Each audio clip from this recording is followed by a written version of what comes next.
পাথর ইজারা দেওয়া আর বালু ইজারা দেওয়া হচ্ছে একটা খনিজ সম্পদ মন্ত্রণালয়ের কাজ, একটা ভূমি মন্ত্রণালয়ের কাজ। এই দুটোই আসলে ডিসির মাধ্যমে তারা করে থাকেন।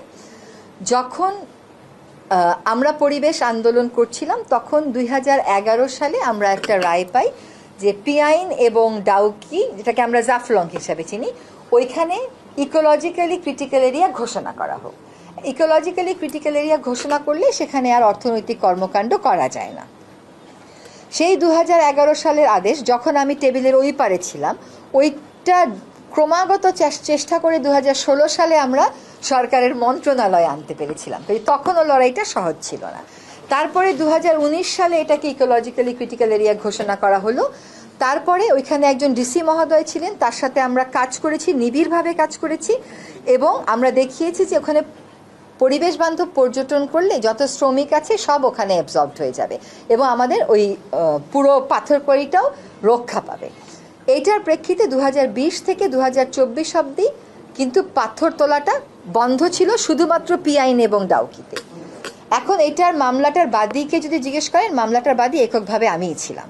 আর 2019 সালে যখন এটা নিষেধ করা হলো, সরকার বলল যে পরিবেশের কারণে আর উত্তোলন করা যাবে না। তো পরিবেশ কথাটা কেন এসেছিল? কারণ ওই কাজটা পিছন থেকে সরকারের সাথে সামনে থেকে সবখানে আমি এঙ্গেজ হয়ে আমি এবং অন্যান্য পরিবেশবাদীরাও ছিল, আমরা এটা করেছিলাম। এখন যখন নতুন সরকার দায়িত্ব নিল তখন একটা যুক্তি তোলা হলো যে এগুলো থেকে তো পাথর চুরি হচ্ছেই, সুতরাং এটাকে আমরা লিজ দিই না কেন। তখন আমরা দুই উপদেষ্টা মিলে বললাম যে পাথর যদি চুরি হয় তাহলে যে চুরি করে তার বিরুদ্ধে ব্যবস্থা নিতে হবে। তার অর্থ তো এই না যে আবার সবগুলো আমরা লিজ দেওয়া শুরু করব। বিশেষ করে এগুলোর পরিবেশগত একটা সংবেদনশীলতা আছে এবং এগুলো খুবই সুন্দর দেখতে। এটা আমি সবসময় বলেছি যে আপনি যদি ভিয়েতনামে যান, ওখানে আমেরিকা থেকে ইউরোপ থেকে লোকে আসে ওদের এই নদী দেখতে। নিনবিন বলে একটা জায়গা আছে, সেখানে আপনারা ইউটিউব সার্চ দিলেই দেখবেন। আমরা আমাদের এই এলাকাটাকে পরবর্তী প্রজন্মের জন্য সংরক্ষণ করব। আমার একটা বিশেষ কষ্টের জায়গা কি জানেন, আমার বাড়ি সিলেট হওয়ার কারণে আমি যে জাফলং দেখেছি, আপনারা তো সেই জাফলং দেখেনি নাই, হ্যাঁ, ওইটা আবার ফিরিয়ে আনা। তখন বাণিজ্য উপদেষ্টা মহোদয় একটা সভা করলেন। সেই সভাতে মন্ত্রণালয়গুলো থেকে যেরকম কথা তারা বলে যে না দিতেই হবে, সেগুলোর আমরা তাদেরকে বোঝাতে সক্ষম হলাম এবং মোট 17টি পাথর কোয়ারিকে আমরা ইজারা দেওয়া যাবে না এই সিদ্ধান্ত নিতে সক্ষম হলাম। এবং এই সিদ্ধান্ত গ্রহণ প্রক্রিয়া আমি নিজে এই বছরের এপ্রিল মাসে একটা পাওয়ার পয়েন্ট প্রেজেন্টেশন দিয়েছি এবং সেখানে আমি দেখেছি যে আজকে যারা শ্রমিকের জন্য দুঃখ করতেছে, কেমন করে তারা ডিনামাইট দিয়ে বালু তুলে তুলে শ্রমিককে মেরেছে। যদি আমি ভুল না মানে এক্সাক্ট সংখ্যাটা আমার মনে নাই, শুধুমাত্র জাফলংয়েই বোমা মেশিন দিয়ে পাথর তুলে শ্রমিক মারা গেছে হচ্ছে বিটুইন 65 to 80। আমার এই মুহূর্তে মনে নেই, বাট এই কথাটা শেষ করে আমি আপনাদেরকে কপি দিয়ে দিতে পারবো সেই রিপোর্টের। তো আজকে যারা শ্রমিকের দুঃখে দুঃখ পাচ্ছে, যারা পাথর তোলে, তারা তখন কিন্তু শ্রমিকের পাশে দাঁড়ায় না। সেই ফ্যাক্টস অ্যান্ড ফিগার্সগুলো আমরাই তাদেরকে দিয়েছিলাম। ফলে সরকারি পর্যায়ে আমাদের কাজটা হচ্ছে নীতি প্রণয়ন করা। আমরা কিন্তু নীতিটা ঠিকই প্রণয়ন করেছি যে 17টাতে পাথর উত্তোলন করা যাবে না। এখন পাথর আদৌ উত্তোলন হচ্ছে কিনা এটা দেখবে কিন্তু মাঠ পর্যায়ের প্রশাসন। আর মাঠ পর্যায়ের প্রশাসন কি, যেহেতু আমি পরিবেশ নিয়ে কাজ করেছি, আমাকে কিন্তু প্রায় সময় অনেকেই পাঠায় এখানে বালু তোলা হচ্ছে, এখানে পাথর তোলা হচ্ছে, এবং এমনকি চিঠিও পাঠায়। আমি লিখে নিই যে ভূমি মন্ত্রণালয় দেয়। তো আমরা কিন্তু বারবার প্রশাসনকে বলেছি, লিখেছি। মুশকিল হলো আমি যখন দেখলাম যে প্রশাসন কার্যকর ভূমিকা নিতে পারছে না বা নিচ্ছে না, তাদেরকে সাহস দেওয়ার জন্য আমি এবং ফজল ভাই আমরা দুইজনেই ফিল্ডে গেলাম, আমি এবং খনিজ সম্পদ উপদেষ্টা।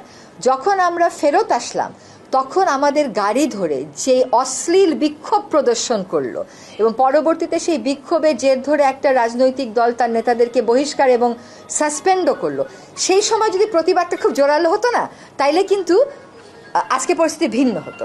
যাই হোক, বেটার লেট দেন নেভার। আমি জনগণকে ধন্যবাদ জানাই যে তারা এই লুটেরা গোষ্ঠীর বিরুদ্ধে যে তীব্র প্রতিবাদটা করেছে, যার ফলে আজকে যে অবস্থাটা সৃষ্টি হয়েছে। আর ভবিষ্যতে পাথর লুটবার আগে দুইবার চিন্তা করবে, কারণ আমিও তো সবসময় এখানে থাকবো না। এখানে একটা কথা বলি, পাথর কতটুকুন তুললো, লুট হলো, নিয়ে গেল, এটা ভাই আমার মন্ত্রণালয়ের দেখার কথা না। কিন্তু যেহেতু আমি একজন পরিবেশ কর্মী প্লাস আমি সরকারে আছি, আমি বলবো না যেটা অন্য মন্ত্রণালয়, আমি দায়িত্ব নেব, কিন্তু পাথর লুট হয়ে যাওয়ার দায়টা আমাকে দিয়ে না, কারণ আমি ওই কাজটা করেছি। এবং এখন দেখা যাচ্ছে তারা মামলা করছে, কিন্তু সেখানে আদৌ যারা দোষী তারা কতটুকুন তালিকাভুক্ত সেটা আমাদেরকে দেখতে হবে। একটা কথা একটু বলতে হবে, সেটা হলো যখন আমরা ওইখানে 2 উপদেষ্টা গেলাম, আমরা আক্রান্ত হলাম, তারপরে আমরা চলে আসলাম, তারপরে কিন্তু 3 দিন ব্যাপী ব্যাপক অভিযান হলো, সব স্টোন ক্রাশার মেশিনে বিদ্যুৎ সংযোগ বিচ্ছিন্ন করে দেওয়া হলো। কিন্তু তার 4-5 দিন পরেই সকল রাজনৈতিক দল এক হয়ে কি করলো, একদম রীতিমতন প্রেশার ক্রিয়েট করা হলো এবং তারা ওইখানে ঘোষণা দিলেন যে তারা পাথর তুলতে দিতে হবে। এবং পরিবহন মালিকেরা তারাও বললেন তারা ধর্মঘট করবেন। এই ধর্মঘট কিন্তু তাদের নতুন না, যখন 2020 সালে পাথর তোলা বন্ধ করে দেওয়া হলো সে সময় করোনার মধ্যে তারা 2বার পরিবহন ধর্মঘট করেছেন। তারা যদি সত্যিকার অর্থে জনস্বার্থে জনগণের জন্য বিন্দু মাত্র মায়া থাকতো, তাহলে করোনার সময় ওই রকম ক্রাইসিস মোমেন্টে কেউ নিজের ব্যবসায়িক স্বার্থের জন্য ধর্মঘট ডাকতে পারে?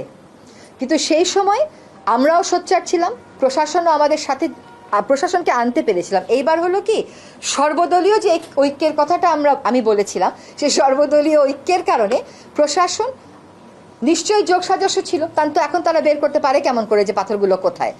আবার নীরবতাও ছিল, তারা হয়তো ততটা ঝুঁকি নিতে পারছিলেন না। আমরা একটা স্লোগান দিই প্রায় যে পিপলস পাওয়ার।